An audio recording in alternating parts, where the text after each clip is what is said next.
If you're a doctor or a CA that's in the room right now, what's the hardest part about being in practice? And if you're a student, it's the most difficult part of chiropractic school. For me, the hardest part about chiropractic school is the fact that I feel like I'm a huge sellout. I beat myself up, some days worse than others. Now this may come to a surprise for those of you that know me, because you see the constant smile, the positive attitude that I've been told that I have. But the fact is, I felt like a huge sellout because I left teaching to become a chiropractor. For those of you that don't know me, I taught English in an urban high school in Indianapolis, the largest school in Indianapolis, for 6 years before making the decision to become a doctor of chiropractic. Naturally, I had the persona as a teacher as this crazy guy who did all this crazy stuff, carried a lunch box like a construction worker. I did all these intense CrossFit workouts, ate all these weird foods, never, ever took a medicine, and I left volleyball practice early every single Wednesday to get adjusted. Kids thought I was sick. They thought I was crazy. But they came up to me every single day, every day. Students that I never even had in class approached me saying things like, "Mr. Kimbley, how can I lose 5 pounds? Is this healthy to eat for breakfast? Or Mr. Kimbley, I want to get my squat weight heavier for football. What do I do?" Now, like I said, I taught English. None of those things sound like I was teaching English, because really, I wasn't. You see, the decision to become a chiropractor, that wasn't the hard part.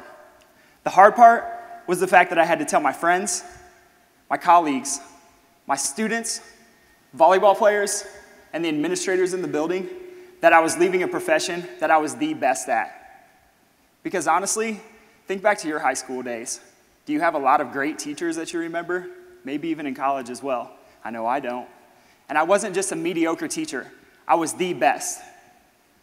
So you're probably sitting here wondering, why would you just leave? Why would you sell out on a profession that you thought you were the best at?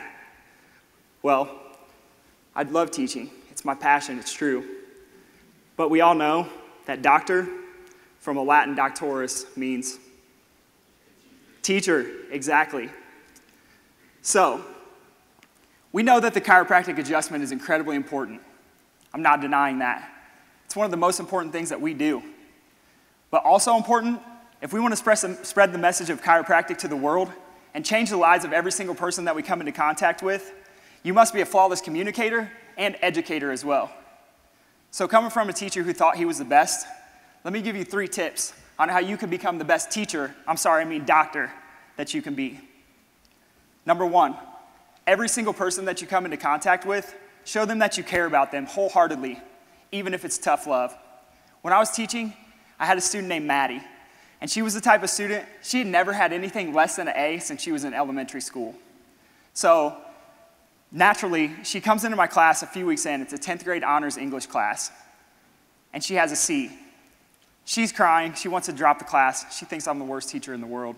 Her mom thinks I'm the worst teacher in the world. I get a call from her mom, and her mom says, "Mr. Kimbley, if you don't get my daughter's grade to improve, I'm going to make sure I talk to your principals and administrators and get you fired, because you're obviously a terrible teacher."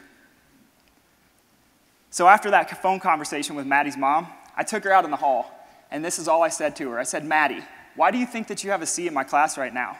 Her response was hilarious. She said, "Mr. Kimbley, the way you answer all my questions with more questions, it drives me insane because it reminds me of my dad." And I told her, "Maddie, I don't care if I frustrate you by asking you more questions, because honestly, I'm not here for you to give you the answers that I think you want to hear or the answers that you want to hear. I'm here to make you a thinker so that when you leave this building every day, you can critically think for yourself and make yourself a happier, healthier life once you graduate from this school because somebody's taught you how to think for yourself." Show every single person that you care. All I did in that moment was said, "Maddie, listen, I care about you as a person once you leave this building, not just what you do in my classroom every day." From that day on, she thought I was the best teacher ever. She came to me for everything. She came to me before she came to anybody else that she'd ever talked to about her trying to get off her medication because it made her feel horrible. She came to me when she had boyfriend problems. She came to me when she had girl problems. Naturally, her grade improved, and her mom thought I was the best teacher ever after that. Number 2, be the archetype. Be the perfect example for how to be. I had a student named Tarek. I will never forget Tarek. Tarek was the kind of student, he would come in my class every single day and do nothing.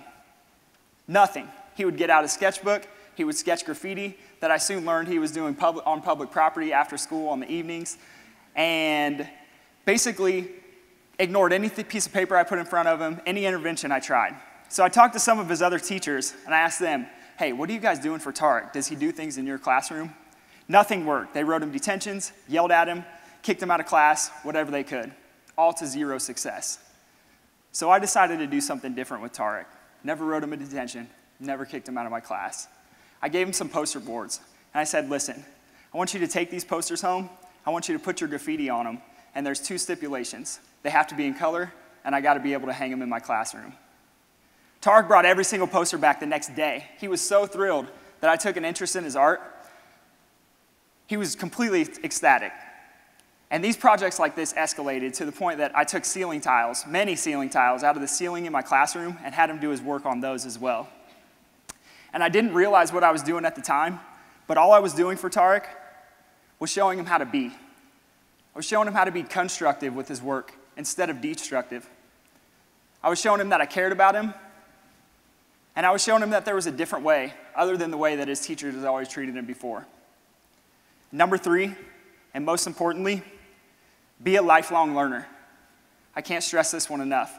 I attribute most of my success in teaching to the fact that I was reading all of these great books about neurology and how the mind truly works to make myself better in what I did.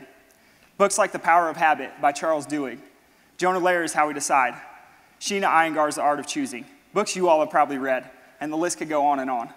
But the fact is, I was reading all these great books about neurology because I knew in my heart that what we were doing in the classrooms for most teachers wasn't working with our kids, and we needed to figure out how the brain really worked in order to teach them and educate them properly.